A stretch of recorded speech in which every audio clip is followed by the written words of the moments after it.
నమస్తే తేజం న్యూస్ కి స్వాగతం. ముందుగా బులెటిన్ హెడ్లైన్స్.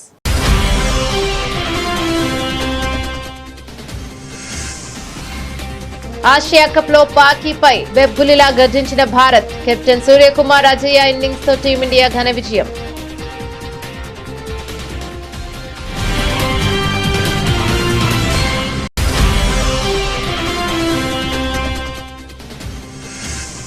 కాంగ్రెస్ పార్టీపై తీవ్ర స్థాయిలో విరుచుకుపడ్డ ప్రధాని మోదీ. జాతీయ ప్రయోజనాలను పరంగా పెట్టి పాకిస్తాన్ కు మద్దతిచ్చిందన్న ప్రధాని.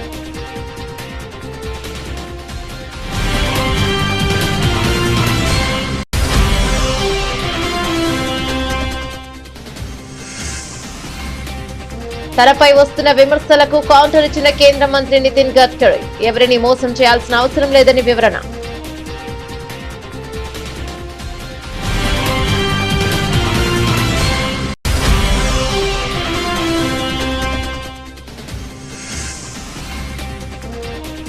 షాప్ల ముందు కొత్త బోర్డులు పెట్టాల్సిందే. జీఎస్టీ తగ్గింపుపై కేంద్రం కీలక ఆదేశాలు.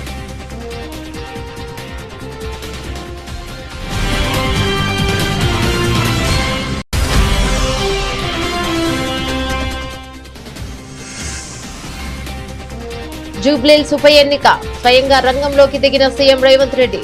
కాంగ్రెస్ గెలిపే లక్ష్యంగా పనిచేయాలని పార్టీ నేతలకు ఆదేశం.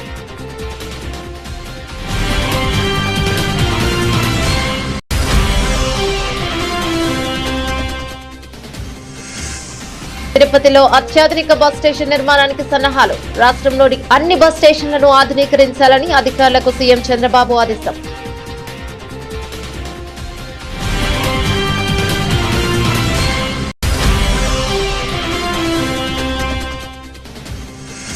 ఎన్నిటికైనా హైదరాబాద్ ప్రజల కష్టాల కోసం పోరాడేది బీఆర్ఎస్ పార్టీ మాత్రమే. జూబ్లీహిల్స్ ఉప ఎన్నికల సన్నాహక సమావేశంలో మాజీ మంత్రి కేటీఆర్.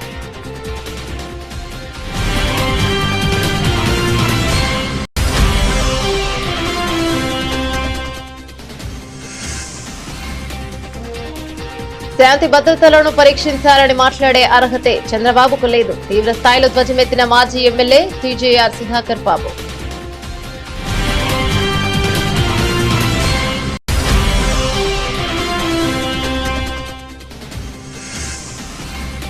మాజీ మంత్రికి తప్పని యూరియా కష్టాలు. యూరియా కోసం క్యూ లైన్లో నిలబడ్డ సత్యవతి రాథోడ్. ఒక్క యూరియా బస్తా మాత్రమే ఇచ్చిన అధికారులు.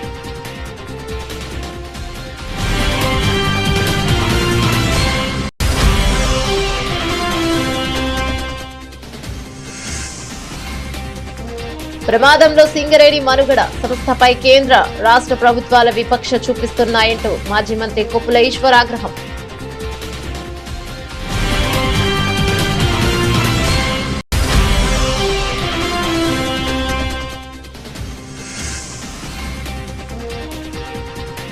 గెలిచినా కరచాలనం చేయని భారత్. క్రీడా స్ఫూర్తి కన్నా కొన్ని విషయాలు ముఖ్యమన్న సూర్యకుమార్.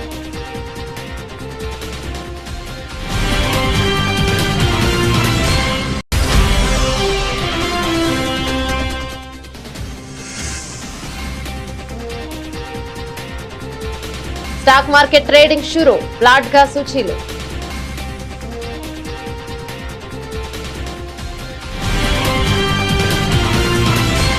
ఆసియా కప్ 2025లో భాగంగా ఆదివారం పాకిస్తాన్ తో జరిగిన మ్యాచ్ లో భారత్ ఘన విజయం సాధించింది. ఈ మ్యాచ్ లో పాకిస్తాన్ నిర్దేశించిన 128 పరుగుల లక్ష్యాన్ని భారత్ కేవలం 15.5 ఓవర్లలోనే ఛేదించి సునాయాస విజయాన్ని అందుకుంది. విజయానికి కావాల్సిన పరుగులను సిక్సర్లతో పూర్తి చేసిన భారత్ కెప్టెన్ సూర్యకుమార్ యాదవ్ తనతో పాటు క్రీజ్ లో ఉన్న శివం దుబేతో కలిసి పెవిలియన్ కు నడిచాడు. భారత్ బౌలర్లు అద్భుతంగా రాణించారు. పాకిస్తాన్ నిర్ణీత 20 ఓవర్లలో 127 పరుగులకి కట్టడి చేశారు. Chinaman spinner Kuldeep Yadav 3 వికెట్లతో పాక్ పతనాన్ని శాసించాడు. Pacer Jasprit Bumrah, all rounder Axar Patel చెరో 2 వికెట్లు తీయగా వరుణ్ చక్రవర్తి, హార్దిక్ పాండ్యా తలో వికెట్ పడగొట్టారు. అనంతరం బ్యాటింగ్ లో ఓపెనర్ అభిషేక్ శర్మ కేవలం 13 బంతుల్లోనే 31 పరుగులు చేసి భారత్ కు అదిరిపోయే ఆరంభాన్ని ఇచ్చాడు. ఆ తర్వాత కెప్టెన్ సూర్యకుమార్ యాదవ్ 37 బంతుల్లో 47 నాట్అవుట్ బాధ్యతాయుతమైన ఇన్నింగ్స్ తో జట్టును విజయ తీరాలకు చేర్చాడు. తన పుట్టినరోజు జట్టుకు చిరస్మరణీయ విజయాన్ని అందించడం విశేషం. ఈ విజయంతో గ్రూప్ ఏలో ఆడిన 2 మ్యాచ్ల్లోనూ గెలిచిన భారత్ సూపర్ 4 దశకు దాదాపుగా అర్హత సాధించింది. ఇరు జట్లు సూపర్ 4 కు అర్హత సాధిస్తే వచ్చే ఆదివారం మరోసారి తలపడే అవకాశం ఉంది. కాంగ్రెస్ పార్టీపై ప్రధానమంత్రి నరేంద్ర మోదీ తీవ్ర స్థాయిలో విరుచుకుపడ్డారు. దేశ భద్రతను పరంగా పెట్టి జాతీయ ప్రయోజనాలను దెబ్బతీసి కాంగ్రెస్ పార్టీ పాకిస్తాన్ కు కొమ్ము కాస్తుందని ఆయన సంచలన ఆరోపణలు చేశారు.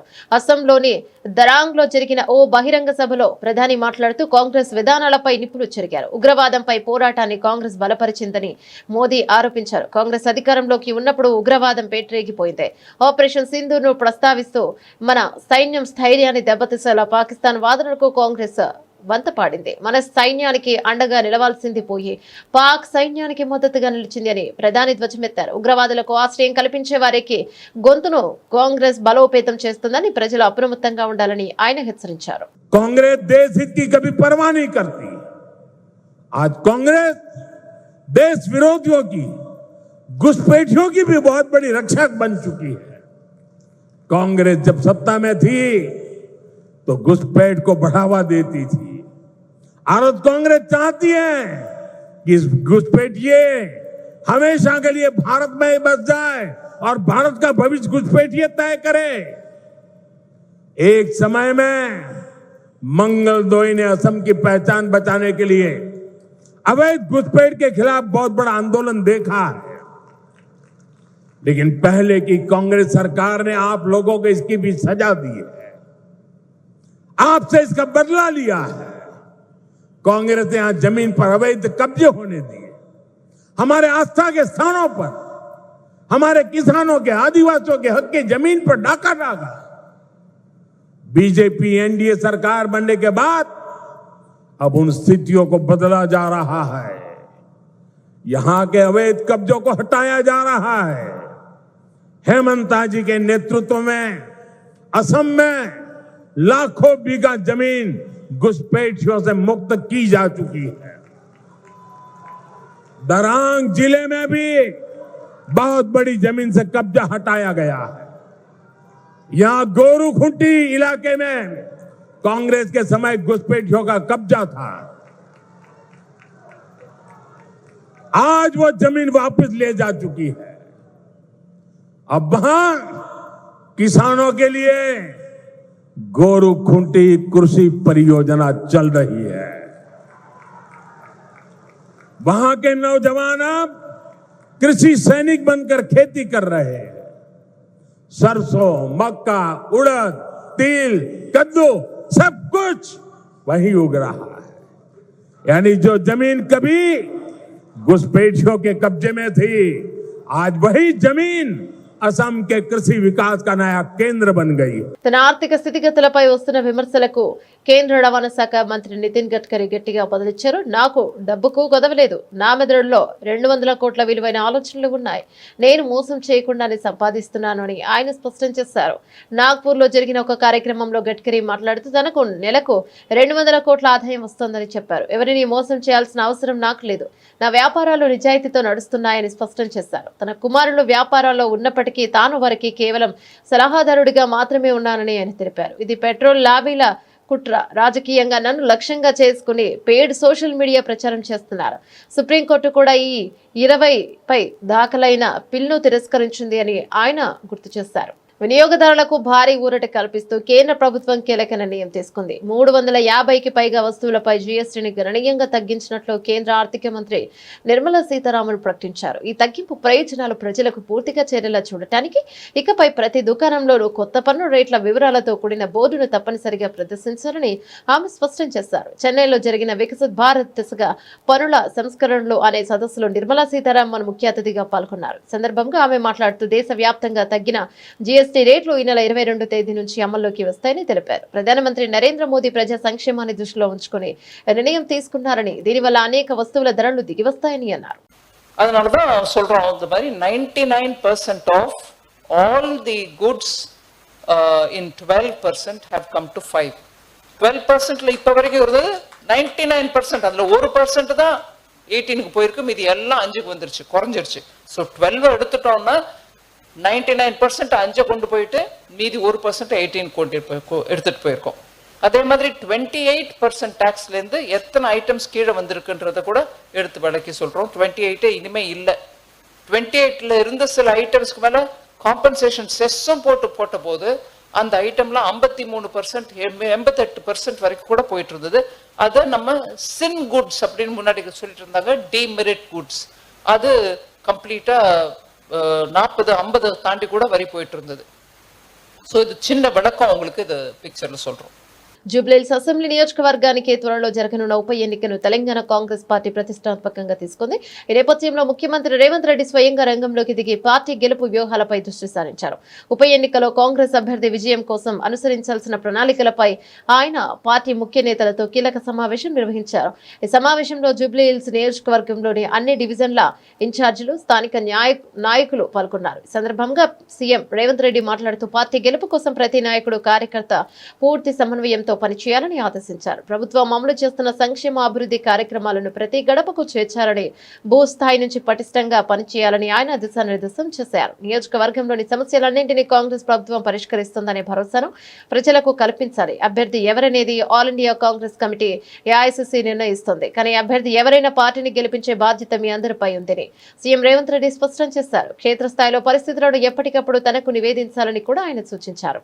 రోజు రోజుకు పెరుగుతున్న యాత్రికుల రద్దీని దృష్టిలో పెట్టుకుని తిరుపతిలో అత్యాధునిక బస్ స్టేషన్ నిర్మించాలని, అన్ని సౌకర్యాలతో ఆకట్టుకునేలా ఉండాలని ముఖ్యమంత్రి చంద్రబాబు అధికారులను ఆదేశించారు. తన క్యాంపు కార్యాలయంలో national highways logistics management limited APSRTC అధికారులతో సమీక్ష నిర్వహించిన సీఎం చంద్రబాబు నూతనంగా నిర్మించే బస్ స్టేషన్లో సుమారు 150 బస్సులు ఒకేసారి నిలిపి ఉంచేలా బస్ స్టే ఉండాలని, హెలిప్యాడ్ సౌకర్యంతో పాటు రోప్వే, కమర్షియల్ కాంప్లెక్స్లు, మాల్స్, మల్టీప్లెక్స్లతో డిజైన్లు రూపొందించాలని అధికారులకు సూచించారు. 2 బస్ ఎంట్రీలు, ఎగ్జిట్ వేలు 2 ఏర్పాటు చేయాలని, సోలార్ రూఫ్ టాప్ తో సొంత విద్యుత్ అవసరాలు తీర్చుకునేలా చూడాలన్నారు. మొత్తం 13 ఎకరాల విస్తీర్ణంలో నిర్మించి తలపెట్టిన ఈ బస్ స్టేషన్ కనీసం 1,00,000 మంది నిత్యం రాకపోకలు కొనసాగించేందుకు వీలుగా నిర్మాణం చేయాలన్నారు. భవిష్యత్తులో అన్ని ఎలక్ట్రిక్ బస్సులే నడపనున్న నేపథ్యంలో ప్రతి బస్సుకు ఛార్జింగ్ సౌకర్యం ఏర్పాటు చేయాలని ముఖ్యమంత్రి చెప్పారు. దీనికి సంబంధించిన మొత్తం 5 మోడల్స్ ను ముఖ్యమంత్రి పరిశీలించారు.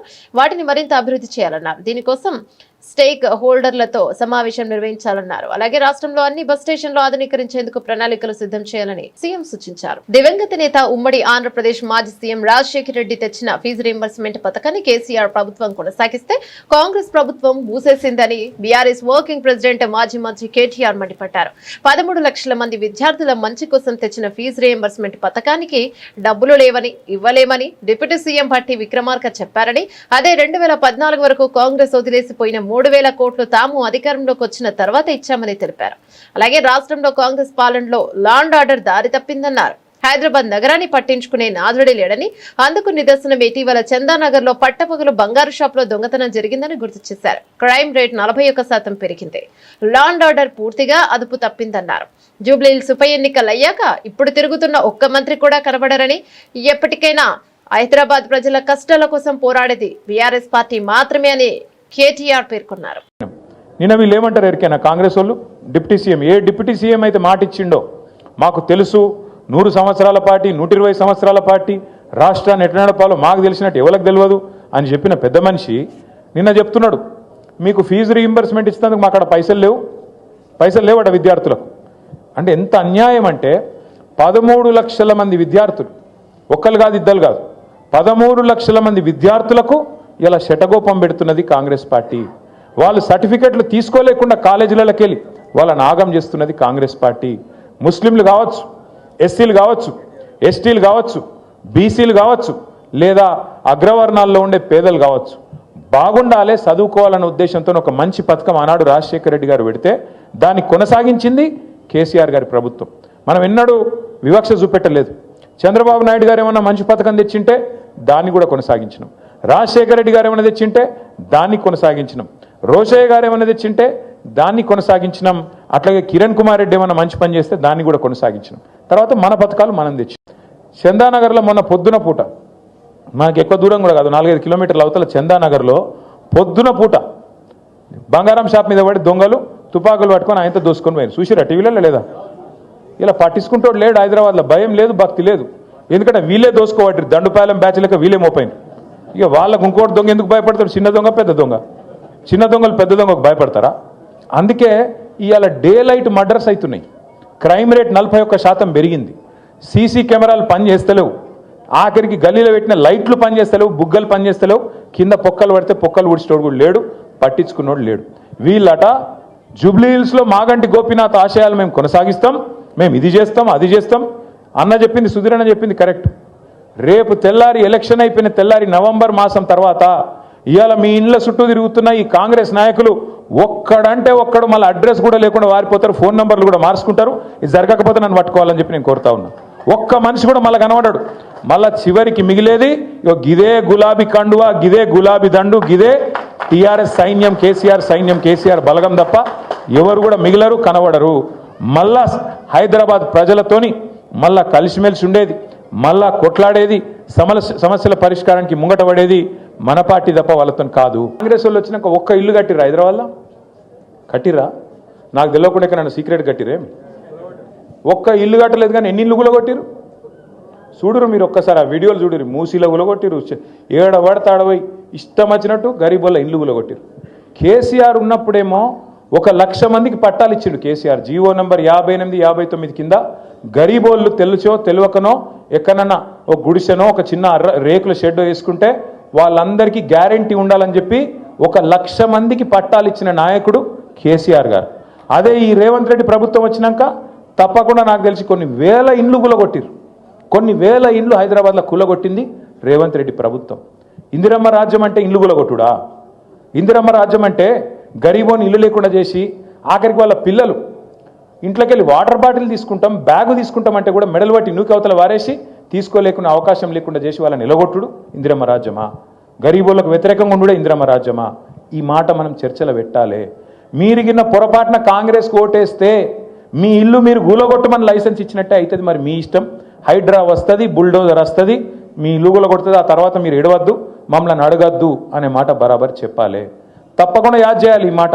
ముఖ్యమంత్రిగా చంద్రబాబు మాట్లాడే మాటలకు అర్థాలే వేరుగా ఉంటాయని వైఎస్ఆర్సీపీ ఎస్సీ సెల్ అధ్యక్షుడు మాజీ ఎమ్మెల్యే టీజేఆర్ సుధాకర్ బాబు మండిపడ్డారు. తాడేపల్లి వైఎస్ఆర్సీపీ కేంద్ర కార్యాలయంలో మీడియాతో మాట్లాడుతూ జిల్లా ఎస్పీలతో సీఎంగా చంద్రబాబు నిర్వహించిన సమావేశంలో శాంతి భద్రతలను పటిష్టంగా కాపాడేందుకు పోలీసులు పనిచేయాలని ఆదేశించినట్లు ఎల్లో మీడియాలో వార్తలు రాయించుకుంటున్నారని అన్నారు.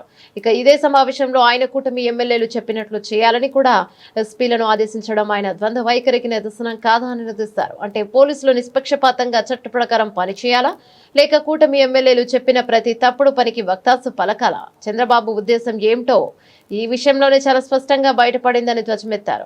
చంద్రబాబు పాలనలో కులచిచ్చులు, రాజకీయ కక్ష సాధింపు సర్వసాధారణంగా మారాయని, రెడ్ బుక్ తో రాష్ట్రంలోని అరాచకం సృష్టిస్తున్న ఆయనకు శాంతి భద్రతల పరిరక్షణ అనే మాట మాట్లాడే అర్హత లేదని ఆగ్రహాన్ని వ్యక్తం చేశారు. నారా చంద్రబాబు నాయుడు గారు ముఖ్యమంత్రి స్థానంలో కూర్చొని పరిపాలించే రోజులలోనే ఈ రాష్ట్రంలో అశాంతి నెలకొంటుంది, ఈ రాష్ట్రంలో కులవాదం వస్తుంది, ఈ రాష్ట్రంలో ప్రాంతీయ తత్వం వస్తుంది, ఈ రాష్ట్రంలో ఒక కులం మీదకి ఇంకొక కులం రెచ్చిపోతుంది. నువ్వు నాకన్నా తక్కువ కులస్తుడు అని చెప్పడానికి తాపత్రయపడుతుంది అని ఉమ్మడి రాష్ట్రంలోనూ జరిగిన ఘటనలను ఉదాహరణగా చెప్పగలుగుతాం. మీరు చేయించిన హత్యలకు సంబంధించిన ఉదాహరణలు చెప్పగలుగుతాం. మీరు చేపించిన అల్లర్లకు సంబంధించిన సమాచారాలు చెప్పగలుగుతాం. మీరు పూర్తిగా అశాంతితో ఉన్న రాష్ట్రాన్ని పరిపాలించడానికే మీరు ఇష్టపడతారు. ఇది నేను చెబుతున్న మాటలు కాదు, వైఎస్ఆర్ కాంగ్రెస్ పార్టీ చెబుతున్న మాటలు కాదు. స్వయాన ఆంధ్ర రాష్ట్ర ముఖ్యమంత్రి నారా చంద్రబాబు నాయుడు తనను తాను చెప్పుకుంటూ నేను ఎప్పుడు కూడా క్రైసిస్లో ఉన్న లో నుంచి అవకాశం అందిపుచ్చుకుంటానని చెప్పాడు. అంటే ఎప్పుడు కూడా క్రైసిస్ ఉండాలని కోరుకుంటాను, ఆ క్రైసిస్లో నుంచి నా ప్రతిభ నిరూపించుకోవటానికి పనిచేస్తానని చెప్పాడు. అంటే ఓ ఇద్దరు తన్నుకుంటుంటే ఈయనకు ఆనందం, ఓ కులం మీదకి ఇంకొక కులం వెళితే బాబు గారికి ఆనందం, ఒక ప్రాంతం వాళ్ళు ఇంకో ప్రాంతం మీద రెచ్చిపోతే బాబు గారికి ఆనందం. ఎందుకంటే వారి తప్పులన్నీ జనం మర్చిపోవాలి. వారి యొక్క అసమర్థ పాలన గురించి జనం చర్చించుకోకూడదు. ఎప్పుడు కూడా అల్లర్లు అలజడులు ఉన్నాయనుకోండి, ఆ అల్లర్లు అలజడు గురించి టీ స్టాల్ దగ్గర, ఆటోలో ప్రయాణించేప్పుడు, బస్ స్టాపుల దగ్గర జనం మాట్లాడుకుంటున్నప్పుడు చంద్రబాబు నాయుడు గారు ఇస్తాన్న హామీల గురించి ఎవరు మాట్లాడతారు? సో అది మరుగున పడాలి కాబట్టి ఎప్పుడు ఇద్దరు తన్నుకుంటుండాలి రాష్ట్రంలో. అది వారి యొక్క స్థూల ఉద్దేశం. యూరియా కష్టాలు సామాన్య రైతులకే కాదు, మాజీ మంత్రి సత్యవతి రాథోడ్కు తప్పలేదు. మహబూబాబాద్ జిల్లా కురవి మండలంలోని స్వగ్రామమైన పెద్దతండాలో సత్యవతి రాథోడ్కు 5.5 ఎకరాల భూమి ఉండగా వివిధ పంటలు సాగు చేస్తున్నారు. నెల రోజులుగా యూరియా దొరక్కపోవడంతో మాజీ మంత్రి గుండ్రాతి మడుగు సొసైటీ వద్దకు వచ్చి కూపన్ కోసం మహిళా రైతులతో కలిసి లైన్లో నిలబడ్డారు. గంటపాటు వేచి ఉన్న తర్వాత అధికారులు ఒక యూరియా బస్తాకు కూపన్ ఇచ్చారు. తర్వాత మరో లైన్ నిలబడి యూరియా బస్తాను తీసుకున్నారు. ఒక్క బస్తా కోసం రైతు పడే కష్టాన్ని స్వయంగా సత్యవతి రాథోడ్ అనుభవించారు. అమలుగాని హామీలిచ్చి అధికారంలోకి వచ్చిన కాంగ్రెస్ ప్రభుత్వ చేతగానితనం వల్లే రైతులు కష్టాలు పడుతున్నారని మాజీ మంత్రి సత్యవతి రాథోడ్ ధ్వజమెత్తారు. గుండ్రామతి మడుగు సొసైటీ ఎదుట ఆమె మీడియాతో మాట్లాడుతూ నెల రోజులుగా రైతులు నాట్లు పనులను వదిలి క్యూలో నిలబడుతున్నారని పేర్కొన్నారు. 10 ఎకరాలు ఉన్న రైతు ఒక్క బస్తా యూరియా ఏం చేసుకుంటారో ప్రజాప్రతినిధులు చెప్పాలని నిలదీశారు. రైతు కష్టాలు చూస్తే రాష్ట్ర ప్రభుత్వానికి దున్నపోతు మీద వాన కురిసినట్లుగా ఉందని ఎద్దేవా చేశారు. అందరికీ నమస్కారం. ఈరోజు గుండ్రాతి మడుగు సొసైటీకి సంబంధించి యూరియా కోసం నేను కూడా ఈ సొసైటీలో రైతును. నాకు 5.5 ఎకరాల భూమి ఉంది. ఇప్పటివరకు ఒక బస్తా యూరియా కూడా రాలేదు. అనేక సార్లు మా ఇంట్లో వాళ్ళని పంపించినా మా అల్లుడు పోయినా ఇయ్యలేని పరిస్థితి ఉంటే స్వయంగా నేనే వెళ్ళి నిజంగా ఇంత కష్టం ఉందా అని చూడటం జరిగింది. ఎంత సిగ్గుచేటు అంటే గడిచిన నెల రోజులుగా రాష్ట్రంలో రైతు వ్యవసాయాన్ని వదిలేసి నాట్లు పెట్టడం వదిలేసి యూరియా కోసం వారాల తరబడి క్యూలో ఉంటున్నారు. 10 ఎకరాలున్నా 5 ఎకరాలున్నా ఒక్క బస్తా మాత్రమే ఇస్తున్నారు. ఇది చాలా దుర్మార్గం. ఈ ప్రభుత్వం మీద యూరియా రైతుల కష్టాలు చూస్తే ఈ ప్రభుత్వం మీద మరి దున్నపోతు మీద వానబడ్డట్టు ఉంది తప్ప ఈ రాష్ట్ర ప్రభుత్వానికి రేవంత్ రెడ్డి గారికి చీమ కుట్టినట్టు లేదు. మరి ఎంత అధ్వానమైన పరిస్థితి, ఎంతమంది కొట్టుకుంటున్నారు. ఎప్పుడు లేని కొత్త పరిస్థితిని 10 ఏళ్లలో ఒక్కరోజు ఒక్క రైతు రోడ్డు ఎక్కని పరిస్థితి నుంచి ఈరోజు 500-600 పెడితే కూలీలు రావట్లేరు. కానీ వాళ్ళ వేసిన పొలాల్లో దిగుబడి రాదని ఎకరానికి ఒక బస్తా ఇచ్చినా బాగుండు. కానీ 10 ఎకరాలు 5 ఎకరాలకు కూడా ఒక బస్తా. నేను ఇవాళ వెళ్తే 5.5 ఎకరాలకు కూడా ఒక బస్తా ఇస్తామని చెప్పారు. నేను నా కోసం రాలేదు, అందరి కోసం వచ్చినా అని చెప్పినా. అక్కడ చూస్తే పరిస్థితి చాలా దయనీయంగా ఉంది. సింగరేణి సంస్థ మనుగడ ప్రమాదంలో పడింది. ఈ సంస్థపై రాష్ట్రంలోని కాంగ్రెస్ ప్రభుత్వం, కేంద్రంలోని బీజేపీ ప్రభుత్వం వివక్ష చూపుతున్నాయి. సింగరేణికి అసలు బ్లాకులు ఎందుకు ఇవ్వడం లేదు? అదే ప్రధాన వివక్ష అని మాజీ మంత్రి తెలంగాణ బొగ్గుగని కార్మిక సంఘం గౌరవాధ్యక్షుడు కొప్పుల ఈశ్వర్ ఆగ్రహం వ్యక్తం చేశారు. హైదరాబాద్ తెలంగాణ భవన్లో ఆయన మాజీ ఎమ్మెల్యే పుట్ట మధు, టీజీబీకేఎస్ బొగ్గుగని కార్మిక సంఘం నేత మిరియాల రాజిరెడ్డితో కలిసి మీడియాతో మాట్లాడారు. తెలంగాణపై బీజేపీ, కాంగ్రెస్ నాయకులు కక్షగట్టారని మండిపడ్డారు. ప్రధాని మోదీ తెలంగాణ సీఎం రేవంత్ రెడ్డి చట్టాపట్టాలేసుకుని తిరుగుతున్నారని ఆరోపించారు. సీఎం రేవంత్ రెడ్డికి తెలంగాణపైనే కాదు సింగరేణి సంస్థపైన ప్రేమే లేకుండా పోయిందని దుయ్యబట్టారు. సింగరేణి కార్మిక వర్గాన్ని తప్పుదోవ పట్టించేలా రాష్ట్ర డిప్యూటీ సీఎం బట్టి విక్రమార్క మాట్లాడారని ఆయన వ్యాఖ్యలను ఖండిస్తున్నట్టు చెప్పారు. తెలంగాణలో ఏకైక ప్రభుత్వ రంగ సంస్థగా సింగరేణి కొనసాగుతోందని, అలాంటి సంస్థ మనుగడను ప్రభుత్వం కాపాడాలని ఆయన డిమాండ్ చేశారు. సింగరేణి సంస్థ రక్షణ కోసం, కార్మికుల సంక్షేమం కోసం నాటి తెలంగాణ తొలి ముఖ్యమంత్రిగా కేసీఆర్ విశేష కృషి చేశారని కొనియాడారు. తెలంగాణలో ఉన్న బొగ్గు బ్లాకులన్నీ సింగరేణికే దక్కాలని కేసీఆర్ చొరవ చూపారని చెప్పారు. ప్రతి సంవత్సరం లాభాల వాటా ఏదైతే ఉందో మరి 1-2 నెలల ముందే లాభాల వాటా ప్రకటించడం అనేటువంటిది ఆనవాయితీ. గత సంవత్సరంలో కూడా మీరు మరి 33% లాభాలు ప్రకటించి అభివృద్ధి పేరిట సగం లాభాల నుంచి మినహాయించి 16% మాత్రమే పంపిణీ చేసినటువంటి విషయం కార్మిక వర్గానికి అందరికీ తెలుసు. మమ్మల్ని ఘోరంగా వంచి మోసం చేసినారు అనేటువంటి విషయం కూడా వాళ్ళకి తెలుసు. ఇగో దసరా ఇంకా ఒక 20 రోజులు మాత్రమే సమయం ఉన్నది. ఇప్పటి వరకు లాభాల వాటా ప్రకటించలేదు. మీరు మాట ఇచ్చిన దాని ప్రకారం ఎవరైతే గెలిచినటువంటి ఏఐటీసీ యూనియన్ ఉన్నదో 35% లాభాల వాటా ఇప్పిస్తామని చెప్పేసి మీరు ఎన్నికల వాగ్దానంలో చెప్పారు. ఇప్పటి వరకు లాభాల వాటా ప్రకటించలేదు. మరి లాభాల వాటా ఎప్పుడు ప్రకటిస్తారు? 30% ఖచ్చితంగా గత సంవత్సరం చేసినట్టుగా అందులో నుంచి రకరకాల పేర్లతోటి దాన్ని మరి మినహాయించి లాభాలు పంపిణీ చేసేటువంటి ప్రయత్నం చేస్తారా? మరొకసారి మోసం చేస్తారా? మేము డిమాండ్ చేస్తున్నాం ఏదైతే ఉందో మీరు ప్రకటించిన దాని ప్రకారమే ఏదైతే సింగరేణి సంస్థ ఈసారి గత సంవత్సరం కంటే ఎక్కువ లాభాలు వచ్చినాయి, దాన్ని త్వరలోనే ప్రకటిస్తామని ఈ మధ్యనే మేము కలిసిన సందర్భంలో C&MD గారు మాకు చెప్పినటువంటి మాట ప్రకారం మరి లాభాలను ప్రకటించి లాభాలలో 35% మరి లాభాల వాటా కార్మికులకు పంపిణీ చేసేటువంటి నిర్ణయం తొందరలో C&MD గారు కావచ్చు, రాష్ట్ర ప్రభుత్వం కావచ్చు తక్షణమే ప్రకటన చేయాలని కూడా మేము ఈ సందర్భంగా డిమాండ్ చేస్తా ఉన్నాం. ఆసియా కప్ 2025లో భాగంగా ఆదివారం జరిగిన భారత్ పాకిస్తాన్ మ్యాచ్ మైదానంలో ఏకపక్షంగా ముగిసిన ఆ తర్వాత జరిగిన పరిణామాలు వివాదాస్పదంగా మారాయి. మ్యాచ్ లో పాక్ ను చిత్తుగా ఓడించిన భారత్ జట్టు అనంతరం అభ్యర్థి ఆటగాళ్లతో కరచాలనం చేయడానికి నిరాకరించింది. దీనిని ఒక ప్రతీకాత్మక నిరసనగా టీమిండియా పేర్కొంది. ఈ పరిణామం ఇరు దేశాల క్రికెట్ వర్గాల్లో తీవ్ర చర్చకు దారితీసింది. పాకిస్తాన్ నిర్దేశించిన 128 పరుగుల స్వల్ప లక్ష్యాన్ని భారత్ జట్టు కేవలం 15.5 ఓవర్లలో 3 వికెట్లు కోల్పోయి 131 పరుగులు చేసి ఛేదించింది.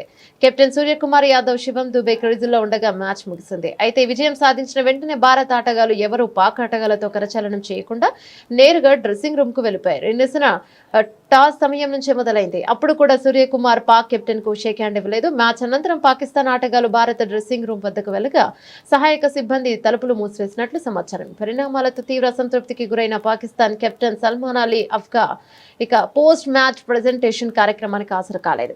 ఇది మరింత వివాదాన్ని రాజేసింది. వివాదంపై భారత కెప్టెన్ సూర్యకుమార్ యాదవ్ ను ప్రశ్నించగా ఆయన ఒక్క మాటలో తన వైఖరిని స్పష్టం చేశారు. క్రీడా స్ఫూర్తి కన్నా జీవితంలో కొన్ని విషయాలు ముఖ్యమైనవి నేను భావిస్తున్నాను అని వ్యాఖ్యానించాడు. స్టాక్ మార్కెట్ ట్రేడింగ్ సోమవారం ఫ్లాట్ గా ప్రారంభమైంది. సెన్సెక్స్ స్వల్ప నష్టంతో 81,899 వద్ద, నిఫ్టీ 12 పాయింట్స్ కోల్పోయి 25,101 పాయింట్ల వద్ద కదలాడుతోంది. అయితే ఈసారి ప్రామాణిక సూచీలు లాభాలు కొనసాగే అవకాశం ఉందని విశ్లేషకులు అంచనా వేస్తున్నారు. నిఫ్టీ సూచీలో Hero Motor Corp, Bajaj Finance, Bharti Suzuki తదితర షేర్లు లాభాలు ఉన్నాయి. Asian Paints, Shriram Finance share నష్టాల్లో కొనసాగుతున్నాయి. ఈసారి automobile, white goods, health care, cement, hotels రంగాల షేర్లు లాభపడే అవకాశం ఉందని మార్కెట్ వర్గాలు అంచనా వేస్తున్నాయి. మరోవైపు అమెరికా ఫెడరల్ రిజర్వ్ సమావేశం నేపథ్యంలో ఆసియా మార్కెట్లు సూచీలు ఫ్లాట్ గా కొనసాగుతున్నాయి. మదుపర్లు ఆచితూచి అడుగులు వేస్తున్నారు. వడ్డీ రేట్ల కొంత ఉండొచ్చన్న అంచనాలతో జాగ్రత్తగా వ్యవహరిస్తున్నారు. ఇక భారత్ అమెరికా మధ్య వాణిజ్య ఒప్పందంపై మార్కెట్ వర్గాలు భారీ అంచనాలు పెట్టుకున్నాయి. బులెటిన్ ముగించే ముందు హెడ్లైన్స్ మరోసారి.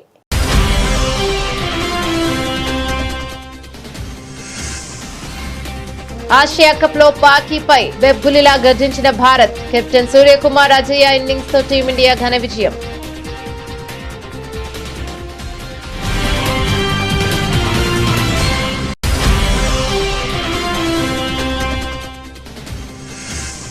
కాంగ్రెస్ పార్టీపై తీవ్ర స్థాయిలో విరుచుకుపడ్డ ప్రధాని మోదీ.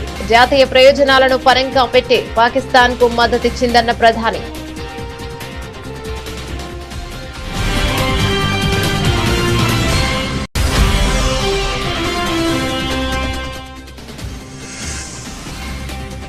తనపై వస్తున్న విమర్శలకు కౌంటర్ ఇచ్చిన కేంద్ర మంత్రి నితిన్ గడ్కరీ. ఎవరిని మోసం చేయాల్సిన అవసరం లేదని వివరణ.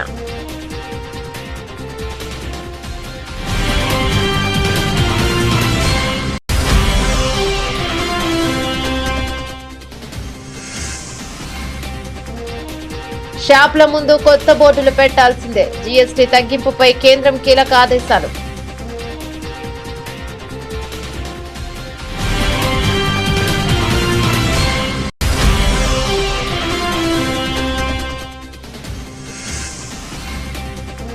జూబ్లీహిల్స్ ఉప ఎన్నిక స్వయంగా రంగంలోకి దిగిన సీఎం రేవంత్ రెడ్డి. కాంగ్రెస్ గెలిపే లక్ష్యంగా పనిచేయాలని పార్టీ నేతలకు ఆదేశం.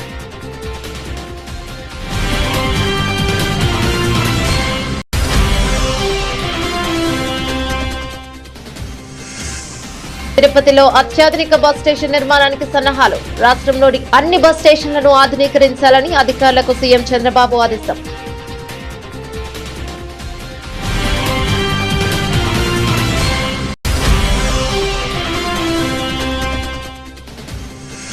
ఎన్నిటికైనా హైదరాబాద్ ప్రజల కష్టాల కోసం పోరాడేది బీఆర్ఎస్ పార్టీ మాత్రమే. జూబ్లీహిల్స్ ఉప ఎన్నికల సన్నాహక సమావేశంలో మాజీ మంత్రి కేటీఆర్.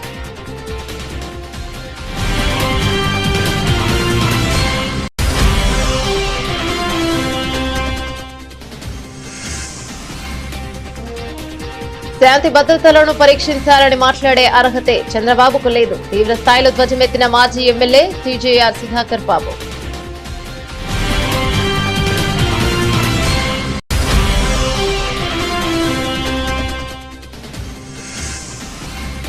మాజీ మంత్రికి తప్పని యూరియా కష్టాలు. యూరియా కోసం క్యూ లైన్లో నిలబడ్డ సత్యవతి రాథోడ్. ఒక్క యూరియా బస్తా మాత్రమే ఇచ్చిన అధికారులు.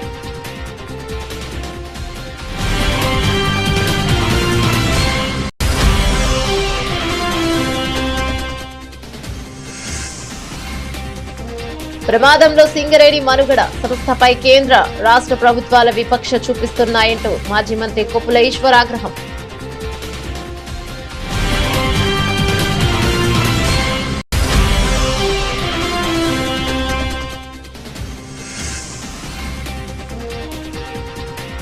గెలిచినా కరచాలనం చేయని భారత్. క్రీడా స్ఫూర్తి కన్నా కొన్ని విషయాలు ముఖ్యమన్న సూర్యకుమార్.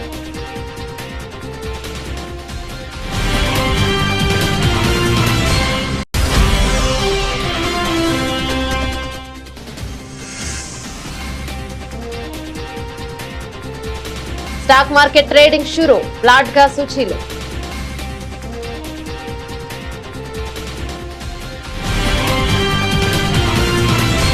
ఇవి బులెటిన్ డీటెయిల్స్. మరో బులెటిన్ లో మళ్ళీ కలుద్దాం. అంతవరకు సెలవు. నమస్తే.